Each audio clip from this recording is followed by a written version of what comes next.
Well, good morning, everyone. And thank you for inviting me to this conference. As you said, this is not the first time that I'm in Canada and addressing an audience in Canada, but it's always a pleasure to be with you and to discuss things related to road safety. I'm going to talk about safe system thinking. And I hope to convince you that this is the right way in the future also for Canada. But it's up to you to make up your mind whether you believe that's the right direction as well. Allow me to go back to history, to the past. Here you can see that we in high-income countries made a lot of progress over the years. Here you see the example of my own country, the Netherlands, killing more than 3,000 people a year in the 70s, and it's now something like 600. We made a lot of progress, and we learn a lot from other countries, and other countries learn from us as well. And I give you two examples from two countries where I was active in the past. That's Ireland. Many years there was nothing on road safety in that country, and their ambition was to do in 10 years what other countries did in 30 years by learning from these other countries. And I had the pleasure of working in South Australia for a while, and there the ambition was to beat other provinces, states in Australia, such as Victoria and New South Wales. So that was the ambition of that state to make progress. And they tried to do that by learning from each other.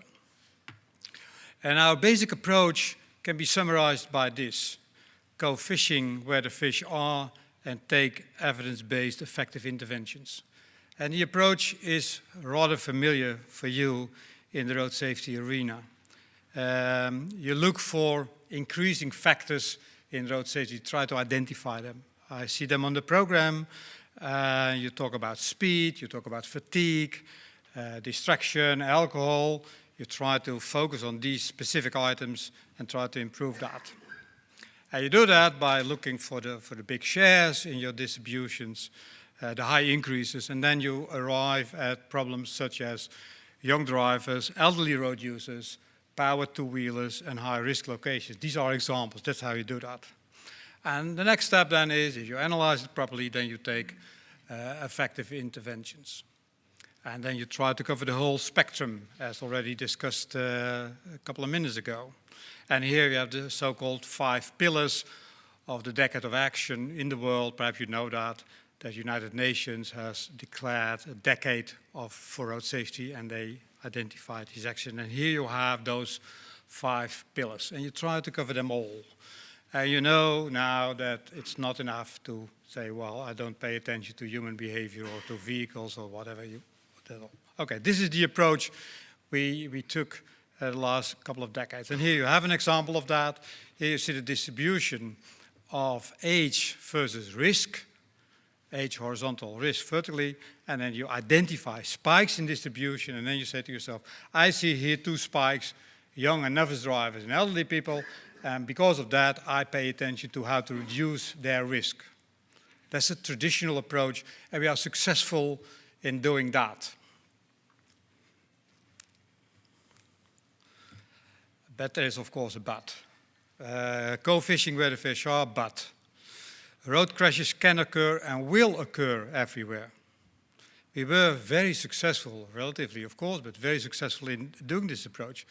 But it's our understanding that these spikes in distribution are disappearing because we are successful in treating them.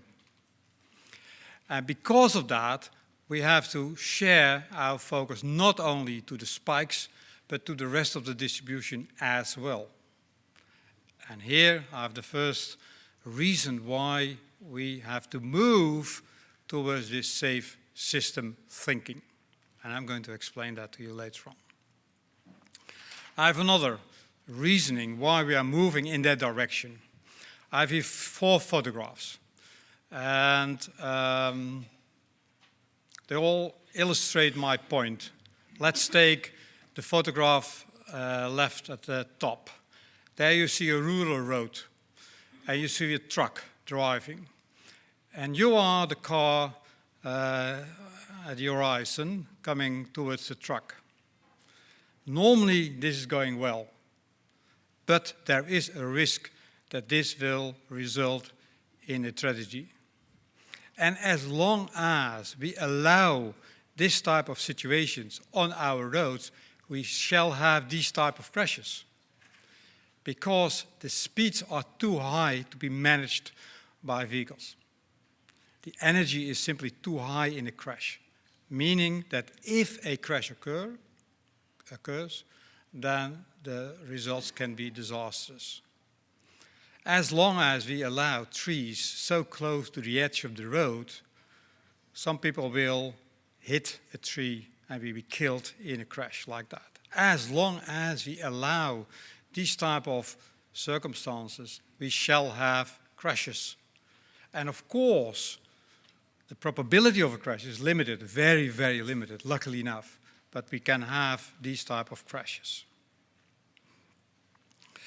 And that's the reason why I call this an inherent risk in our transport system. It is not designed with safety in mind. And that's completely different if you have a look at aviation or railways. Aviation is designed from a safety perspective. Railways are designed from a safety perspective. Of course, still crashes can occur, but that's a reason for them to study these crashes and try to prevent them. And that's a completely different approach than we have in road traffic. And that means that in road traffic, we are almost fully dependent on how good our road users are performing their task. And what we know, people are excellent operators, but not perfect. So they make errors in performing their tasks. Another relevant aspect is that we, as human beings and human bodies, can tolerate certain accelerations and forces on our human body before we are injured. But above that limit, we can be injured. And we have a system in which these type of events can occur, meaning that in these crashes, we are going to be injured.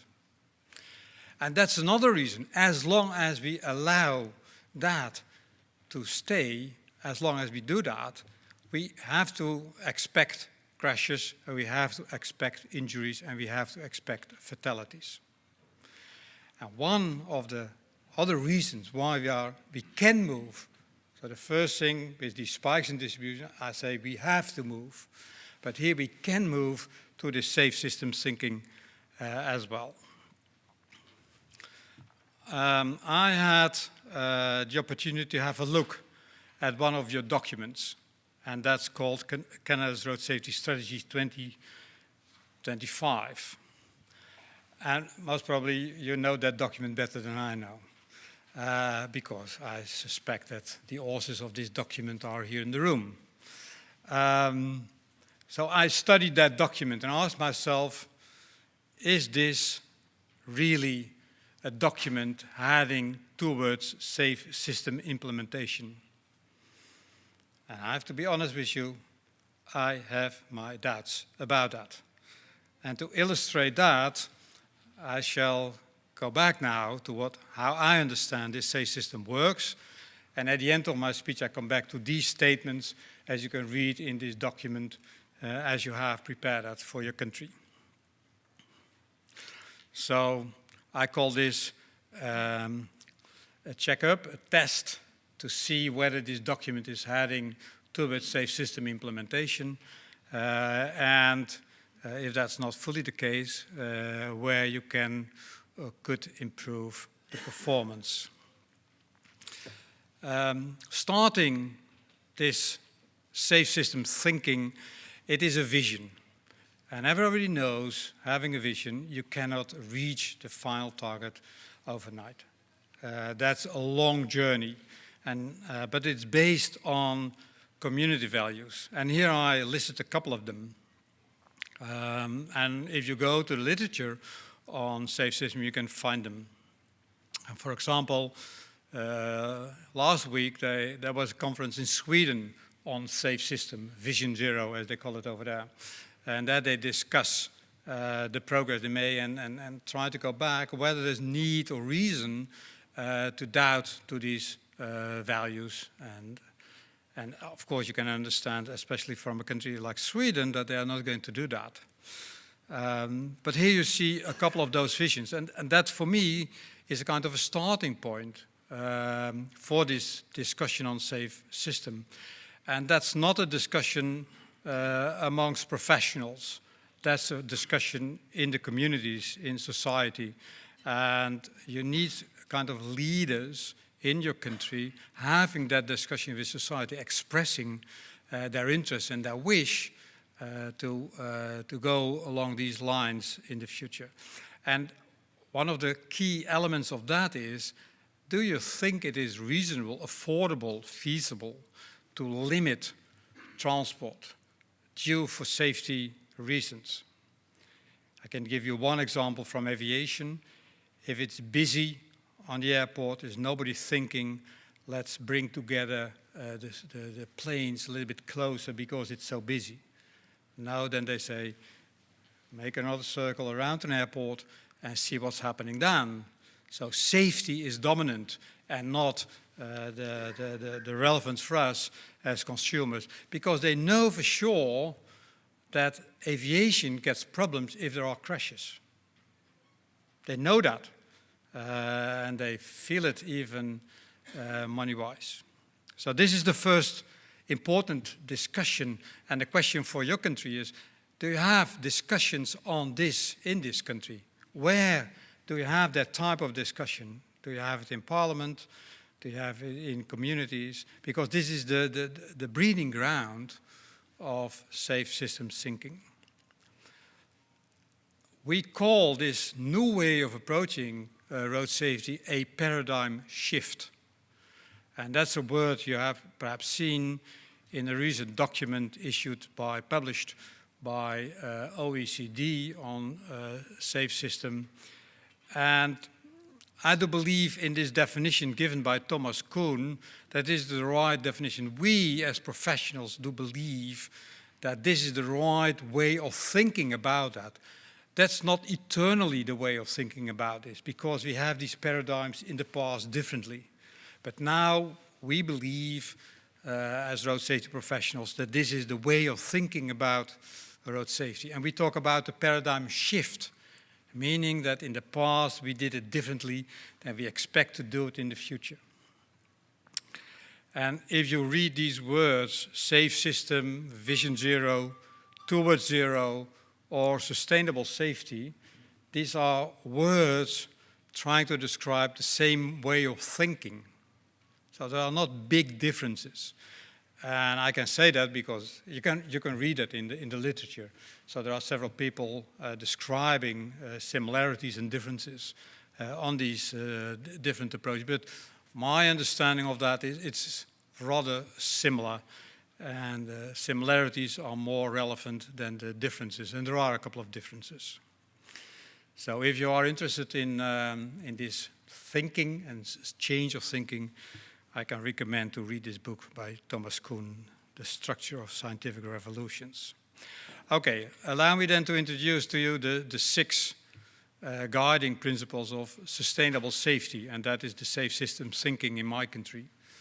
And here we identified six, and I come later on to others with four. Ethical. We don't want to hand over a traffic system to the next generation with current casualty levels, but considerably less, towards zero. And I believe that this concept of towards zero is a nice concept to think about. It illustrates that zero is the final aim, and we are moving in that direction. So towards zero, I like that. This approach is proactive, meaning that there's no need to wait for crashes to act. We have a lot of knowledge already that we can apply. And I give the example, there's no need to wait for a crash in my street to make it from a 50 km/h street a 30 km/h street. We know that 30 km/h street is safer than 50 km/h street. So we can act proactive and apply the knowledge we have already instead of being reactive. People are the measure of all things. I talked already about the human being making errors and the human being being vulnerable for impacts in a crash. These are the two key components of this approach, and that limits us and guides us in these next steps. This approach is holistic, integral. It is a system approach. You don't isolate every intervention from each other. You don't isolate every problem from other problems. You try to make it holistic. This means that we are not concentrating only on parts of the network, on parts of the fleet, on parts of the human behavior. We are trying to cover everything. We try to align this safe system thinking with other policy areas, not in isolation, but in conjunction with it. And that's the reason why we would like to connect this safe systems thinking with environmental activities that are so dominant these days in transport. Between those who are designing and operating the system and the user, the end user, the human being. So it's not in isolation, it is a combination. We try to reduce the gaps, the latent errors in the system, if not eliminate them, and I come to that in a second. And last but not least, we use the criterion of preventable injuries, and that's a concept we borrowed from the health sector. The question is all the time in the health sector, how to invest, which patient to treat and which has a higher priority than the other one. And this is a concept they developed in the health sector, and this is dominant in their treatments, and we try to apply that. And it's basically very simple. If you have the diagnosis, you know the treatment, and it's a cost-beneficial treatment, then do it. From a societal point of view, that's a wise decision. So this is the sixth principle from sustainable safety, safe system in my country. If you talk about safe system, the applications are different in different countries. And I give you here 3 examples of different countries. In my country, as you know, it's a small country with relatively short distances. We managed to introduce rural road calming. So traffic calming is known for urban settings, but we have a concept also for rural sites to do traffic calming. In Sweden, they developed a system of 2+1 roads, meaning that they have 12-meter wide roads, there are two lanes in one direction and 1 lane coming the other way, and then they change that. And they can handle a system like that because their volumes are not that high and they have these wide roads available. So there was not a good reason for them to add in the cross-section to the road. And in Australia, they developed this system putting a lot of emphasis on speed management because that's a key issue for them. So the principles are similar. How to implement these principles in their reality is different. And that's also what is the case for this country. You cannot simply go to Sweden or to the Netherlands and say, give me safe system and I'm going to apply that.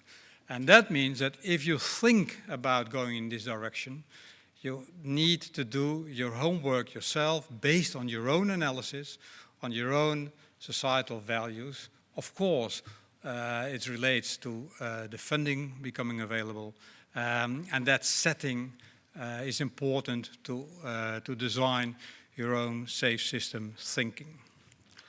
I recommend you, if you are interested in this subject, to go to a recent report from last year, published by the International Transport Forum, Zero Road Deaths and Serious Injuries, Leading a Paradigm Shift to a Safe System. There you find nicely packaged the information on this way of thinking. So this is a reference document, I would say, when it comes to this approach. They identify 4 principles, so I came up with 6, they identify 4, And the interesting point is that they write in their report is non-negotiable. And that's something that's new in road safety, non-negotiable. We are not accepting that we put too much water into the wine when it comes to road safety. And if you are honest with yourself, then you did that for your career already in road safety. All the time looking for compromises, for whatever compromise. Here they say non-negotiable. You recognize the first one, mistakes, errors that lead to road crashes. The human body, physical ability to tolerate forces are limited. Shared responsibility, I talk about that, and this integral approach. A very important part of that report deals with governance and how to organize this paradigm shift. So assume that you know what you would like to do, how to get it organized, how to get it implemented. And that's a key element of this approach. And this is, it's my impression at least. It's also a major problem in this country. And there's good reason why we don't pay a lot of attention to road safety. In general, there's a lack of public awareness. There's a low perception of the real dangers and individual risks. So we do believe that every night we arrive safely home, and we are right in believing that. A lack of appreciation that there are solutions. So this is not an area where you cannot find your solutions. The solutions are there, the knowledge we have. It's a matter of how to apply that knowledge. And we are reluctant to accept infringing on personal freedoms. If you say, slow down, a lot of people don't like that. If you say, don't drink and drive, yeah, some people like to drink, and after that they have to drive. So infringing on personal freedoms, that's always a risky factor. But you have to overcome that, if you call them a barrier. And this is, I believe, an important lesson we learned from the application of this safe systems thinking in several countries. You have to agree in your professional community, but also in your society on this is the way forward. And having said that, then you have to understand how decisions are being made in a jurisdiction, in a country. How do you do that? And there, we as road safety professionals are somewhat naive, not interested in playing the big game. And then I would say we know how to play the big game, how to get a political priority for whatever subject you can think about. Organizations like yours are key organizations when it comes to influencing decision making. And for that reason, I do believe that organizations like yours is a key actor in making progress in this way of thinking. We need a kind of a leadership for doing that. And it's not necessarily the president or the prime minister or the minister or whatever, but you need champions who have an interest to play a role like that. And I can give you again the example of Australia, where I worked for a while. Sports heroes could be a champion when it comes to changing society. They were invited by the road safety sector to play a role, and some of these people played a role like that. And as you know, Australia is mad on sports. And I walked in the city yesterday here, and you are mad on sports as well. So I saw a lot of people with the Blue Jays and the Maple Leafs and whatever. So these people are heroes. And sometimes you can use these type of people for your journey here on road safety. Effective coordination is something different. As said, we have those 5 pillars, and we need action in all those pillars, and that asks for coordination. Organizations are not being coordinated easily. They work on their own.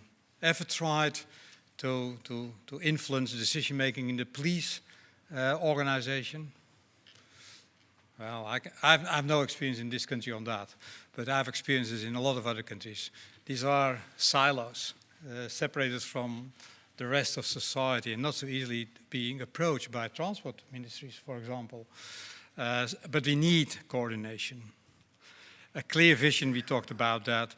And I do believe that's important as well, manage for results. And there I have also a question mark when it comes to your strategic document, if you're really managing for results. And that's a key item. I talked about this. People are the measure of all things. That's the starting point. I'm educated as an engineer, and I'm teaching engineering. But I learned in my life that the starting point for our engineering practice is the human being. And here I identified two key elements of that: the human error and the vulnerability of the human body. This is the starting point for me of all our engineering and designing and planning activities when it comes to road safety. Those who have seen me before know that I'm a strong believer in the Swiss cheese model. Who heard about this? Wow. I'm happy that so few are. The Swiss cheese model. I think this is the... So forget everything I'm talking to you today, but promise me that you know at the end to remember this Swiss cheese model. Basically, this is the model how to influence human behavior. The architecture of trying to influence human behavior. It's not invented in road safety, so we developed this based on industrial safety and all sorts of human behavior changing. And it was developed not that long ago by a professor from Manchester, 1997. And here you have the Swiss cheese model. And there you can see the different slices of cheese. The left-hand side, you have the system design, quality assurance, precursors for behavior, active behavior by the driver, by the user, and the defense mechanism just prior to a crash. And in all these screens, you see holes, and all these holes are errors. An error on itself is not a reason for a crash, but a set of holes will result in a potential crash. And then you have this trajectory through these different slices of cheese. And what we try to do in safe systems thinking is to work as much as possible at the slice of cheese at the left-hand side of this slide. In that case, we are not dependent anymore on how good the human being is performing. We try to make human behavior safe in itself by creating a safe environment. And that's the reason why this whole concept of automated driving, adding technology to the road system is of so relevance. Because there we try to influence at the left-hand side of this slide the system. And that means that technology is and will be a key component of safe systems thinking. And that's why the theme of your conference is of real relevance, I believe. So this is the idea. And now the question is how to do that. Don't blink now with your eyes. Have a look. And here you have the result of that approach.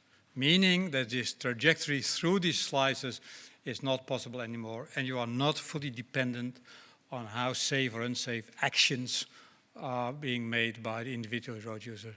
This is a metaphor, of course. This is the metaphor of how we try to influence human behavior. But I do believe that this is, in safe systems thinking, the way of doing that. And this means also that we are not heading for how to blame the driver because of this or that and having a crash. We try to approach that differently. That we try to understand why a driver or a pedestrian or a cyclist had a crash and how could that happen and how can we influence the environment of the driver in order to reduce the risk of a crash and results of a crash. And by doing that, we support the driver and make events less dependent on how good or bad they are performing their tasks. Two-pronged approach, adjust the environment to the human measure in such a way that man commits fewer errors and consequently runs a lower risk, make potential dangerous situations less frequent or even eliminate them, design an environment resulting in fewer errors, and if errors are committed, let the environment being forgiving for errors. So this is a whole concept of how to deal with human errors. But that's not the only component of the equation. We also have to deal with violations, and we cannot simply eliminate violations from the system by doing this. Of course, if we eliminate risk, we are not depending on violations anymore, but that's not realistic to be expected all the time. This is a journey, and here I give you the example of the Netherlands. I can give a similar example from Sweden, where you have a similar journey, and from Australia. And here you can see that we started this journey in 1991. And one of the things we did right at the start, before adopting this, we carried out so-called demonstration project. We tried to showcase how this looks like, because it's theoretical, academic, whatever. What does it mean in reality? And we had a big demonstration project just to show everyone, people like you in my country, what are we talking about? And we created a kind of a startup program in which we tried to get an interest of all stakeholders. And we were pretty successful of including all stakeholders in this concept.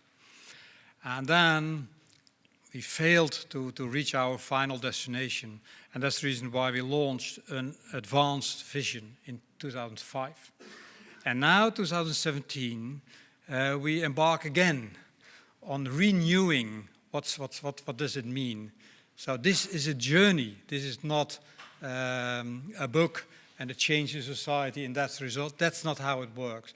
It's step by step learning and also looking for new opportunities for the future. And that's the reason why in 2017 it was decided to launch a new book, and I hope that at the end of this year or early next year we shall have that. Management and governance is important, very important, and I would like to emphasize that. And here you can see which are the different components of this governance and management. This is not rocket science at all. This is very traditional on how to improve reality. And perhaps you are familiar with all these sort of approaches. One of the intriguing new developments, I would say, is that we try to work more and more with safety performance indicators instead of numbers of crashes and injuries when it comes to guiding and shaping our future. And I trust you are somewhat familiar with these safety performance indicators, and if not, I recommend you to work with them, because it's far more easy also for policy making to set your targets and to measure progress towards targets. That's far more complicated to do that based on crashes as collected by the police, for example. And you see this development now going on in the world, so not just high-income countries, but also other parts of the world. And I recommend this approach strongly. I said to you, we are discussing now a next phase, sustainable safety number 3. And it builds on the successes in the past, but also it tries to learn from failures we made. We have to create a sense of urgency to take next steps. Other priorities are reality at the moment. We have new challenges and new opportunities, and I listed here just a couple of them for you. And what they did now is to identify packages.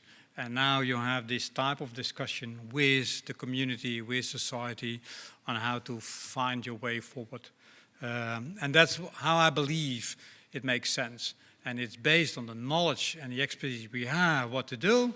And it has also to do with how acceptable certain interventions are, especially those interventions who are infringing on the personal freedom, because then you need the support of your society in doing that. This was the Netherlands. You can have the example from Sweden. Here I have an example from New Zealand.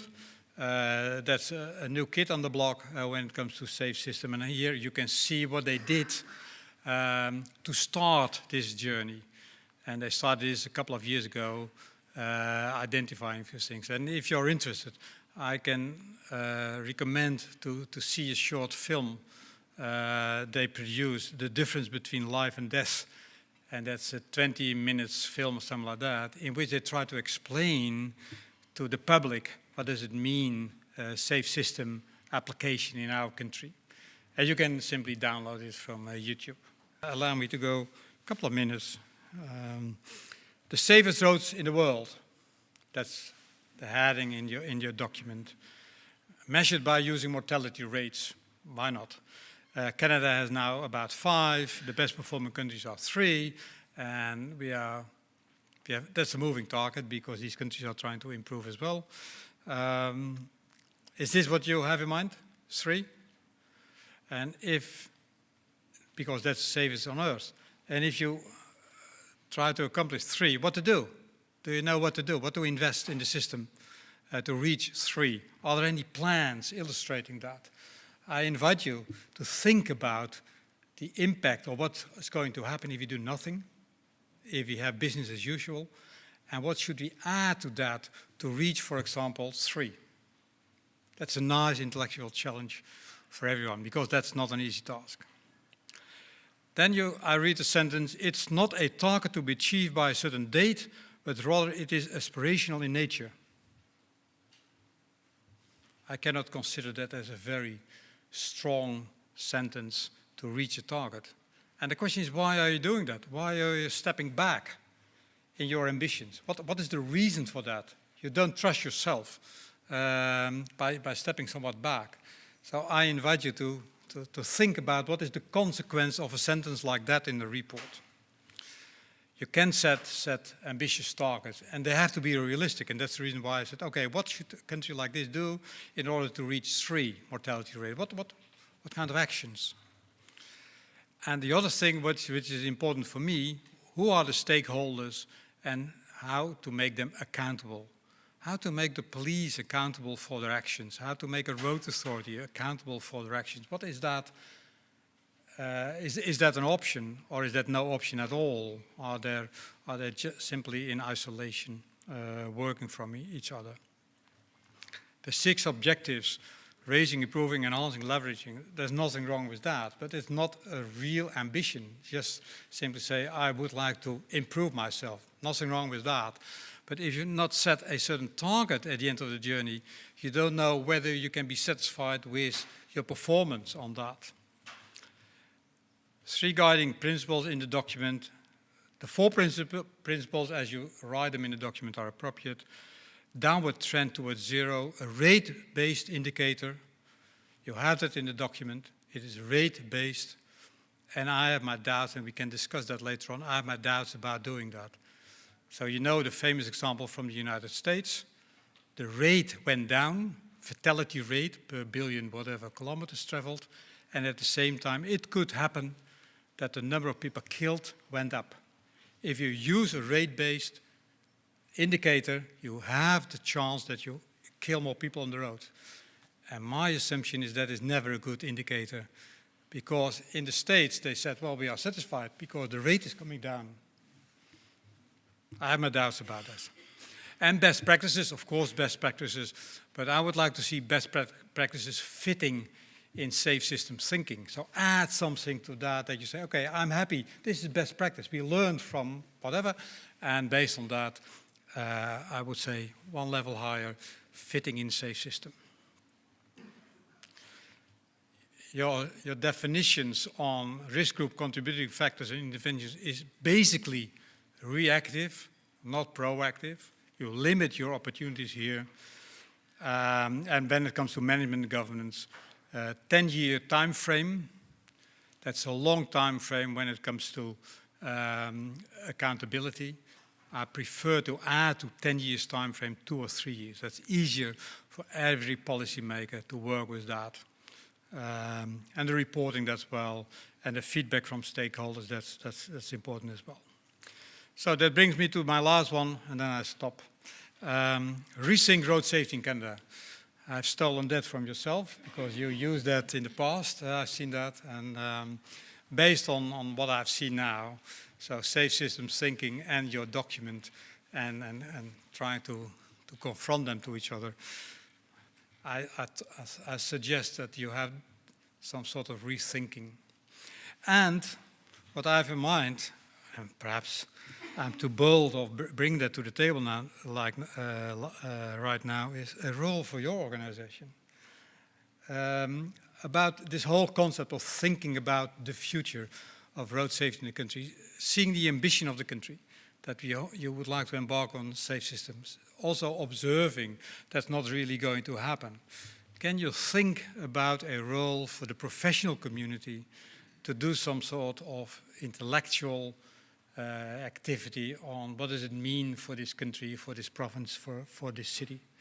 And I would bring it to you, whether you think this is reasonable. Further strengthening of road safety management and governments. Provide leadership, I do believe that's of relevance.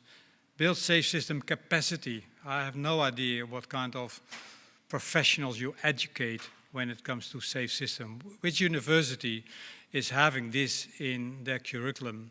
I don't know, but I do know that all our students from my university are exposed to safe systems thinking. All traffic engineers, all design engineers are exposed to this, and they know about that. And we believe that's important. And I would suggest to design interventions that fit well in safe systems thinking. This concept of demonstration project is in a city or in a rural area, whatever, that you try to think, okay, what does it mean, safe system, for this area, for this community? And I hope that can showcase also safe system thinking to others in Canada. Perhaps a little bit bold, what I'm doing here, but I hope you appreciate my contribution to your thinking on road safety in the future in Canada. I thank you for your attention.